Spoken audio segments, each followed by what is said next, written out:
नमस्कार, बिहार न्यूज देख रहे हैं आप। दिन भर की खबरों में आपका स्वागत है। मैं हूं श्रुति चौबे आपके साथ। आज दिन है शुक्रवार और तारीख 20 फरवरी। आइए नजर डालते हैं बिहार की आज की मुख्य खबरों पर।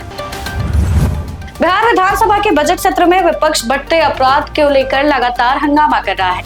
राजद सहित विपक्षी विधायक पोर्टिको में प्रदर्शन कर सरकार पर कानून व्यवस्था फेल होने का आरोप लगा रहे हैं। विपक्ष का कहना है कि हत्या, लूट और दुष्कर्म की घटनाएं बढ़ी हैं और सरकार जवाबदेही से बच रही है। हंगामे के कारण सदन की कार्रवाई बार बार बाधित हो रही है। पटना हाईकोर्ट की ओर से 42 विधायकों को नोटिस मिलने पर रणविजय साहू ने कहा कि यह अदालत का मामला है और सभी विधायकों को वहां जवाब देना चाहिए। उन्होंने कहा कि वोट चोरी की शिकायतें पहले भी की गई थी, लेकिन अब अदालत से न्याय की उम्मीद है।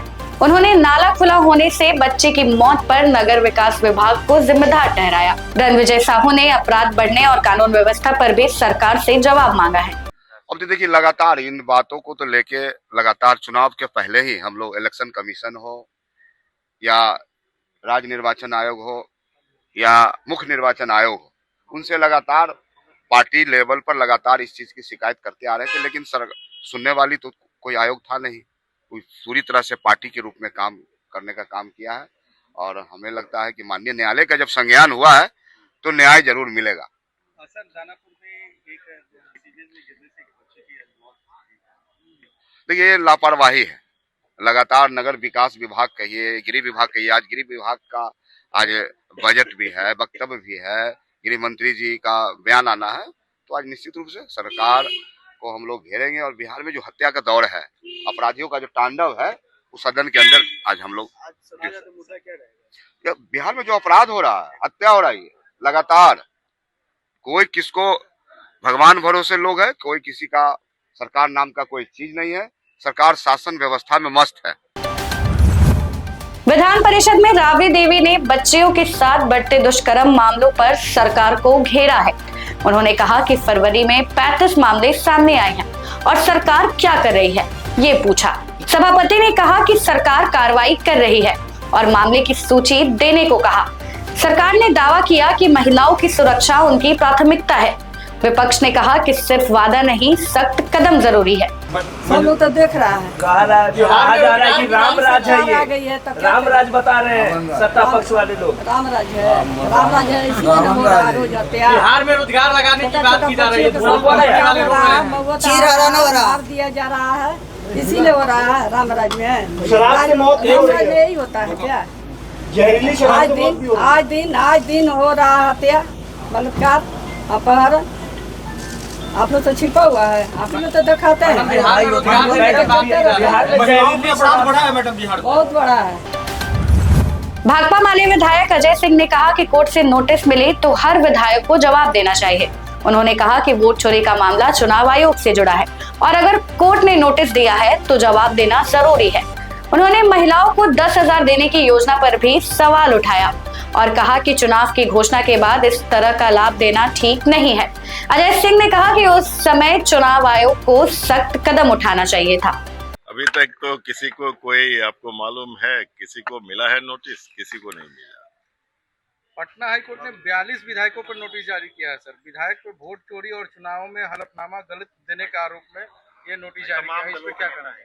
मैं बता रहा हूँ, देखिए, जहाँ तक वोट चोरी का मामला है वो एक अलग मामला है। वोट चोरी का मामला लोगों ने उठाया, वो संवैधानिक संस्था इलेक्शन कमीशन के काम के ऊपर जो काम का तरीका था उस पर सवाल लोग कर रहे थे और करना लाजमी था, क्योंकि सिर्फ बिहार के अंदर SIR क्यों हो रहा था, एक साथ सब जगह होना चाहिए था।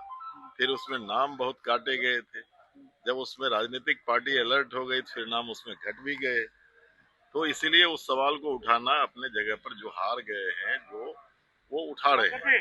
दूसरी बात हम कह रहे हैं कि रिट पिटीशन कोई आज फाइल थोड़े हुआ है। इलेक्शन रिट पिटीशन तो सब दिन होते रहता है।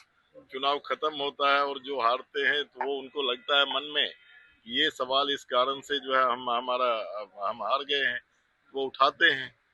लेकिन ये सवाल है कि मेरा मानना है कि कोर्ट कोई भी नोटिस करेगी तो हर मेंबर को उसका जवाब जरूर देना चाहिए। अजय जी, चुनाव के दौरान 10-10 हजार रुपया दिया गया था, इसका भी जिक्र है। क्या लगता है कार्रवाई हो और जिनके जिनके क्षेत्र में 10,000 रुपया दिए गए उनकी सदस्यता जानी चाहिए? मेरा मानना है कि गवर्नमेंट के कार्यशैली पर यह सवाल उठता है। इलेक्शन कमीशन को निश्चित तौर पर उस समय ध्यान देनी चाहिए। नीट छात्रा मौत मामले में सीबीआई ने जांच तेज कर दी है और परिवार के सदस्यों से पूछताछ की है। जांच का फोकस अब हॉस्टल प्रबंधन और अस्पताल की भूमिका पर है। निलंबित पुलिस अधिकारी से भी सवाल जवाब किए गए हैं और थाने की कार्रवाई की जांच हो रही है। परिवार ने हॉस्टल और अस्पताल पर लापरवाही के आरोप लगाए हैं और जिम्मेदार लोगों से पूछताछ की मांग की है। लोजपा रामविलास विधायक राजू तिवारी ने कहा कि 42 विधायकों को गलत हल्फनामा देने के मामले में नोटिस मिला है और सभी विधायक कोर्ट में जवाब देंगे। राज्यसभा चुनाव पर उन्होंने कहा कि एनडीए पूरी तरह एकजुट है और उम्मीदवारों का फैसला ही पार्टी का नेतृत्व करेगा। विधानसभा विवाद पर उन्होंने कहा कि जाति से जोड़कर बयान देना गलत है और गृह मंत्री ने इस पर संज्ञान लिया है। न्यायालय का सम्मान करते हुए जिन माननीय सदस्य के पास उसका नोटिस आएगा तो माननीय न्यायालय में उसका जवाब वो देंगे अपना। ये तो कानूनी प्रक्रिया है, इसमें क्या कहा जाएगा। राज्यसभा चुनाव को लेकर तारीख का ऐलान हो गया है। राजू जी, आपकी पार्टी की क्या रणनीति है इसको लेकर? हमारी पार्टी की रणनीति और हमारे नेता की रणनीति ही ऐसी है कि जो निर्णय हमारे नेता लेंगे उस पे हम लोग काम करेंगे और एनडीए घटक दल एकजुट है। सभी नेता बैठ करके निर्णय ले लेंगे कौन हमारे उम्मीदवार होंगे। आप लोग समर्थन करेंगे एनडीए के अन्य समय आने देखिए एनडीए एकजुट है, एनडीए एकजुट है। अब एनडीए घटक दल के नेता हमारे नेता आदरणीय चिराग पासवान जी क्या निर्णय लेते हैं उस पे पार्टी का निर्णय होता है। उसमें पार्टी के विधायक उस निर्णय पे चलने का काम करेंगे। फिल्म आई है यादव जी की लव स्टोरी, पहले पटनी जी भी, क्या लगता है कि अब फिल्मों में भी जातिवाद होने लगा? नहीं, तो हमको लगता है कि बिहार में गृह मंत्री जी भोजपुरी के अश्लील गानों पर भी कुछ प्रतिबंध लगा है और ऐसे ऐसे जातिगत बातों पर कोई भी हो किसी को भी जाति पर बात करने का अधिकार नहीं है। तो इस पे जरूर हमारे गृह मंत्री जी बिहार सरकार इस पे कार्रवाई करने का काम करेगी। समस्तीपुर में लोजपा के नेता रोहित कुमार पर जानलेवा फायरिंग का मामला सामने आया है। इस केस में उसी पार्टी के अति पिछड़ा वर्ग के जिला प्रमुख शतुंद्र राय समेत कई लोगों को नामजद किया गया है। पुलिस बदमाशों की तलाश में छापेमारी कर रही है और 100 से ज्यादा सीसीटीवी फुटेज खंगाले जा रहे हैं। इधर हाजीपुर में एक उजली ऑल्टो कार से अज्ञात युवक की लाश मिलने से सनसनी फैल गई है, जिसे समस्तीपुर फायरिंग केस से जोड़कर जांच की जा रही है। पुलिस दोनों मामले की कड़ी जोड़ने की कोशिश कर रही है और जल्द ही खुलासे करने का बात कर रही है। बिहार सरकार ने इंजीनियरिंग और पॉलिटेक्निक कॉलेजों में एआई की मुफ्त पढ़ाई शुरू करने का फैसला किया है। इसके लिए सरकार ने नासकॉम के साथ एमओयू किया है ताकि इंडस्ट्री ओरिएंटेड कोर्सेज तैयार हो सके और शिक्षा मंत्री सुनील कुमार ने कहा है कि युवाओं को टेक्नोलॉजी में माहिर बनाना सरकार की प्राथमिकता है और इससे प्लेसमेंट में मौके बढ़ेंगे। सरकार का लक्ष्य है कि बिहार के युवाओं को राज्य में ही बेहतर रोजगार के अवसर मिले। एम्स पटना ने स्वास्थ्य सेवाओं में एआई तकनीक लाने के लिए सीडैक के साथ एमओयू साइन किया है। इससे एक्सरे, सीटी स्कैन और लैब रिपोर्ट का तेजी से और सटीक रिजल्ट संभव होगा, जिससे गंभीर बीमारियों की जल्द पहचान हो सकेगी। मरीजों की निगरानी, अपॉइंटमेंट और अस्पताल प्रबंधन भी डिजिटल सिस्टम से आसान होगा। एम्स पटना में एआई रिसर्च और ट्रेनिंग के लिए एक खास हब भी बनाया जाएगा। ये कदम बिहार और पूर्वी भारत की आधुनिक और बेहतर स्वास्थ्य सेवा की दिशा में बड़ा बदलाव माना जा रहा है।